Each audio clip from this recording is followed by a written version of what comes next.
ओशो कहते हैं, अवचेतन मन एक ऐसी शक्ति है जिसे अगर आप अपनी चेतना में ले आए तो आपकी जीवन में जितने भी डर, क्लेश, चिंता है वह सब समाप्त हो जाएगी। ओशो कहते हैं कि अवचेतन मन को नियंत्रित करने की कोशिश करना ही सबसे बड़ी भूल है। अवचेतन मन को नियंत्रित नहीं किया जा सकता क्योंकि वह स्वयं नियंत्रण से परे है। जो कुछ भी तुम उसे नियंत्रित करने की कोशिश करोगे वही प्रयास उसे और गहराई में धकेल देगा। ओशो के अनुसार अवचेतन मन कोई अलग सत्ता नहीं है, वह तुम्हारे ही भीतर का वह हिस्सा है जो जागरूकता से अंधकार में छिपा हुआ है। जिस क्षण तुम उसे नियंत्रित करने की जगह समझने लगते हो, देखना शुरू करते हो, उसी क्षण परिवर्तन घटने लगता है। नियंत्रण का अर्थ है दबाना, और दबाना ही अवचेतन को मजबूत करता है। ओशो कहते हैं कि अवचेतन मन को समझने का पहला कदम है उसे देखना बिना किसी निर्णय के। जब तुम अपने भीतर उठते विचारों, भावनाओं, इच्छाओं और भय को बिना किसी विरोध या आकर्षण के देखना शुरू करते हो, तब धीरे धीरे उनमें से ऊर्जा घटने लगती है। वह ऊर्जा जो दबाने में खर्च होती थी अब देखने में प्रवाहित होती है। यही देखने की प्रक्रिया तुम्हें चेतन बनाती है। चेतना ही एकमात्र साधन है जिससे अवचेतन का अंधकार प्रकाश में बदल सकता है। ओशो समझाते हैं कि मन 3 स्तरों पर कार्य करता है: चेतन, अवचेतन और अचेतन। चेतन मन वह है जिससे तुम अभी बात कर रहे हो, सोचते हो, निर्णय लेते हो। अवचेतन मन वह है जो भीतर जमा है: पुरानी आदतें, स्मृतियां, भय, संस्कार। अचेतन मन उससे भी गहरा है जो जन्मों से साथ चला आ रहा है। नियंत्रण केवल चेतन पर हो सकता है, परंतु चेतन का नियंत्रण सीमित है। जैसे ही तुम किसी विचार को रोकने की कोशिश करते हो, वह और गहरा अवचेतन में चला जाता है। यही कारण है कि ओशो कहते हैं, मत रोको, बस देखो। देखना एक ध्यान है। जब तुम अपने भीतर उठते भावों को ध्यानपूर्वक देखते हो, तब तुम उनसे अलग होने लगते हो। यह अलगाव तुम्हें मुक्त करता है।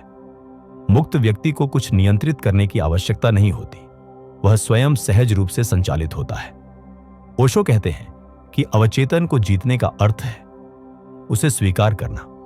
जब तुम अपने भीतर के अंधेरे को स्वीकार कर लेते हो, तब वह धीरे धीरे प्रकाश में बदल जाता है। यही रूपांतरण ही सच्चा नियंत्रण है। अवचेतन को समझने के लिए ध्यान सबसे सरल मार्ग है। ध्यान का अर्थ है बिना किसी लक्ष्य, बिना किसी अपेक्षा के अपने भीतर उतरना। जब तुम भीतर उतरते हो, तब तुम्हें दिखता है कि विचार, भावनाएं, इच्छाएं सब स्वतः चल रही हैं। तुम सिर्फ साक्षी हो। जैसे जैसे साक्षी भाव गहराता है, अवचेतन मन शुद्ध होने लगता है। उसमें छिपे घाव, दबे भय, अपूर्ण इच्छाएं सब सतह पर आती हैं और समाप्त हो जाती है। ओशो के अनुसार अवचेतन मन केवल मनोवैज्ञानिक विषय नहीं है, यह गहराई से आध्यात्मिक है। ओशो कहते हैं कि अवचेतन मन हमारे भीतर छिपा हुआ एक विशाल खजाना है। इसमें असीम शक्ति, रचनात्मकता, स्मृति और अंतर्ज्ञान भरा हुआ है। लेकिन मनुष्य सामान्यतः अपने चेतन स्तर पर ही जीता है, जहां विचार सीमित होते हैं। इसलिए वह अपने इस भीतरी खजाने से अनजान रह जाता है। जब कोई व्यक्ति अपने अवचेतन मन को समझना शुरू करता है, उसे पहचानता है, तब जीवन में एक अद्भुत संतुलन, सहजता और गहराई आने लगती है। ओशो कहते हैं कि अवचेतन मन के लाभ केवल तभी मिलते हैं जब तुम उसे समझो, उसे जागरूकता से देखो, न कि जब तुम उसे नियंत्रित करने की कोशिश करो। ओशो समझाते हैं कि अवचेतन मन उपजाऊ भूमि की तरह है। उसमें जो भी बीज बोया जाता है, चाहे वह भय का हो या प्रेम का, क्रोध का हो या करुणा का, वह जरूर फलता है। यही कारण है कि हमारी आदतें, विचार और भावनाएं बार बार दोहराई जाती हैं। वे हमारे भीतर बार बार उसी बीज को पोषित करती हैं। जब हम अपने भीतर नकारात्मक विचारों को बोते हैं, तो अवचेतन मन उन्हें वास्तविकता में बदल देता है।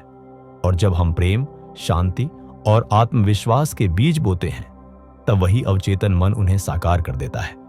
इसीलिए ओशो कहते हैं, तुम अपने अवचेतन मन के माली हो। जो कुछ तुम बोओगे वही उगेगा। अवचेतन मन का सबसे बड़ा लाभ यह है कि यह तुम्हारे जीवन की दिशा बदल सकता है। जब कोई व्यक्ति ध्यान या साक्षी भाव के माध्यम से अपने भीतर उतरता है, तो वह देखता है कि उसके भीतर अनगिनत विचार, भय और स्मृतियां बिना रुके चल रही हैं। यही सब अवचेतन का खेल है। पर जैसे ही व्यक्ति उन्हें देखता है, बिना प्रतिक्रिया दिए वे धीरे धीरे समाप्त होने लगते हैं। इससे भीतर हल्कापन आता है और व्यक्ति मुक्त महसूस करता है। इस जागरूकता से अवचेतन मन शुद्ध होने लगता है और वही शुद्धता उसकी शक्ति बन जाती है। ओशो कहते हैं कि अवचेतन मन हमारे जीवन की 90% गतिविधियों को नियंत्रित करता है। तुम सोचते हो कि तुम अपने निर्णय खुद ले रहे हो, लेकिन अधिकांश निर्णय तुम्हारे भीतर जमा पुराने अनुभवों, संस्कारों और स्मृतियों से आते हैं। जब तुम इन पर जागरूक होना शुरू करते हो, तब तुम पहली बार अपने जीवन के वास्तविक मालिक बनते हो। यही अवचेतन मन का सबसे बड़ा वरदान है। यह तुम्हें अपने जीवन का निर्माता बना देता है। ओशो आगे कहते हैं कि अवचेतन मन रचनात्मकता का स्रोत है। जब चेतन मन शांत होता है, तब अवचेतन की गहराई से सृजन फूटता है। सारे महान कलाकार, कवि, संगीतकार, वैज्ञानिक, वे सब अवचेतन से ही सृजन करते हैं। जब वे ध्यान की अवस्था में पहुंचते हैं, जब विचार शांत होते हैं, तब भीतर से प्रेरणा उठती है। यह प्रेरणा किसी प्रयास से नहीं आती, यह सहज होती है। यही कारण है कि ओशो ध्यान को सबसे महत्वपूर्ण मार्ग मानते हैं, क्योंकि ध्यान चेतन और अवचेतन के बीच पुल बनाता है। अवचेतन मन हमारी चिकित्सा का केंद्र है। जितने भी मानसिक तनाव, भय या पीड़ा हैं, वे सब अवचेतन में दबे हुए हैं। जब व्यक्ति ध्यान करता है, तो वे सब सतह पर आने लगते हैं। कभी कभी व्यक्ति रोने लगता है, कभी हंसने लगता है, कभी चिल्लाने लगता है। यह सब अवचेतन के बोझ को मुक्त करने की प्रक्रिया है। जब ये भावनाएं पूरी तरह व्यक्त हो जाती हैं, तो व्यक्ति के भीतर गहरी शांति और संतुलन जन्म लेता है। यही ओशो के अनुसार आत्मचिकित्सा, सेल्फ हीलिंग है। एक और लाभ जो ओशो बताते हैं वह है अवचेतन मन का उपयोग जीवन की सहजता के लिए। जब व्यक्ति अवचेतन के साथ तालमेल में जीता है, तब उसे कुछ करने की जरूरत नहीं पड़ती। कार्य सहजता से होने लगते हैं, निर्णय स्पष्ट हो जाते हैं और जीवन एक प्रवाह की तरह चलता है। यह अवस्था लेट लाइफ फ्लो कहलाती है, जहां मनुष्य कर्म करता है लेकिन कर्तापन नहीं महसूस करता। ओशो कहते हैं कि अवचेतन मन से जुड़ना आत्मा से जुड़ने की दिशा में पहला कदम है। चेतन मन हमेशा द्वंद्व में रहता है, सही गलत, अच्छा बुरा, होना ना होना। लेकिन अवचेतन मन उस गहराई का हिस्सा है जहां द्वंद्व समाप्त हो जाता है। जब व्यक्ति ध्यान द्वारा धीरे धीरे अवचेतन के पार पहुंचता है, तब वह अचेतन की शांति में प्रवेश करता है, जहां केवल साक्षी भाव बचता है। यही ओशो की दृष्टि में समाधि की अवस्था है, जब व्यक्ति अपने भीतर के संपूर्ण मनोमंडल को पार कर जाता है। अवचेतन मन का एक और लाभ है, यह हमें दूसरों के प्रति संवेदनशील बनाता है। जब हम अपने भीतर की गहराई को महसूस करते हैं, तो हम दूसरों के मन को भी सहज रूप से समझने लगते हैं। हमारे भीतर करुणा, प्रेम और समझ पैदा होती है।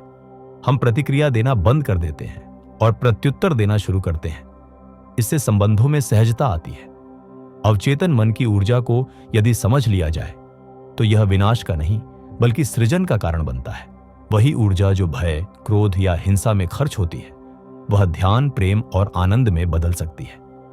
अवचेतन की यही परिवर्तित ऊर्जा व्यक्ति को बोधी बना देती है।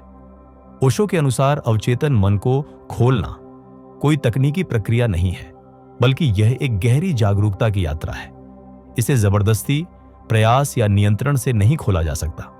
अवचेतन मन को खोलने का अर्थ है अपने भीतर उतरना, अपनी गहराइयों को पहचानना और उस पर प्रकाश डालना जो अब तक अंधेरे में छिपा हुआ था।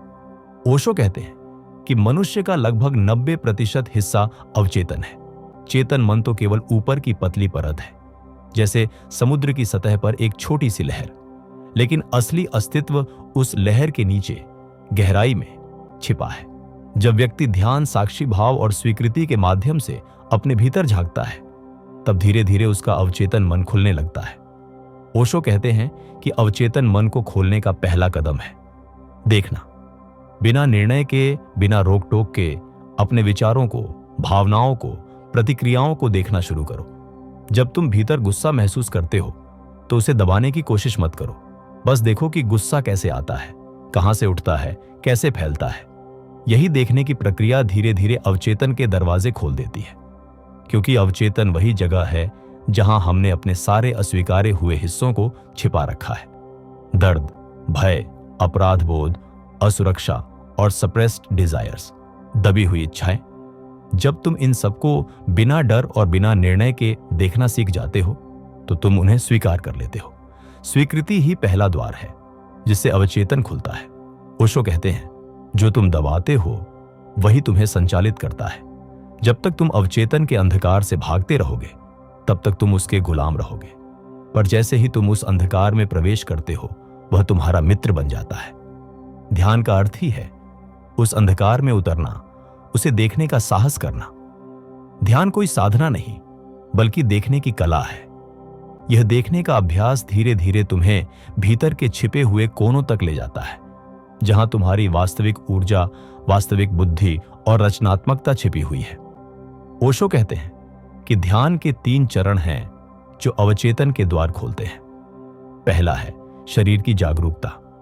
जब तुम अपने शरीर के प्रति सजग हो जाते हो, जब तुम महसूस करते हो कि तुम चल रहे हो, सांस ले रहे हो, खा रहे हो, हर क्षण में उपस्थित हो, तब तुम अपने चेतन मन की परत को पार करने लगते हो। शरीर तुम्हें वर्तमान क्षण में लाता है और वर्तमान ही वह दरवाजा है जहां से अवचेतन की यात्रा शुरू होती है। दूसरा चरण है भावनाओं की जागरूकता। हमारे भीतर जो भावनाएं उठती हैं, क्रोध, प्रेम, ईर्ष्या, दुख, हर्ष, वे सब अवचेतन की झलकियां हैं। जब तुम इन भावनाओं को दबाते नहीं बल्कि उन्हें बिना पहचान के देखते हो, तब तुम उनके मूल स्रोत तक पहुंचने लगते हो। धीरे धीरे भावनाएं पारदर्शी हो जाती हैं और उनके पीछे छिपी शुद्ध ऊर्जा तुम्हें दिखने लगती है। यही ऊर्जा अवचेतन के गहराई में प्रवाहित होती है। तीसरा चरण है विचारों की जागरूकता। विचार लगातार आते रहते हैं और हम उन्हें सच मान लेते हैं, लेकिन ओशो कहते हैं कि विचार तुम्हारे नहीं हैं, वे केवल बादल हैं जो आते जाते हैं। जब तुम विचारों को साक्षी भाव से देखने लगते हो तब तुम उनसे अलग हो जाते हो। यही अलगाव चेतना की शुरुआत है और इसी से अवचेतन की दीवारें गिरने लगती हैं। अंततः ओशो कहते हैं कि अवचेतन को खोलना कोई उपलब्धि नहीं है बल्कि एक सहज प्रक्रिया है। यह तभी होता है जब तुम तैयार हो, जब तुम भीतर झांकने का साहस रखते हो, जब तुम अपने हर पक्ष को बिना भय देख सकते हो। उस दिन जब तुम भीतर उतरोगे तो पाओगे जो अंधकार तुम्हें डराता था वही तुम्हारा प्रकाश था।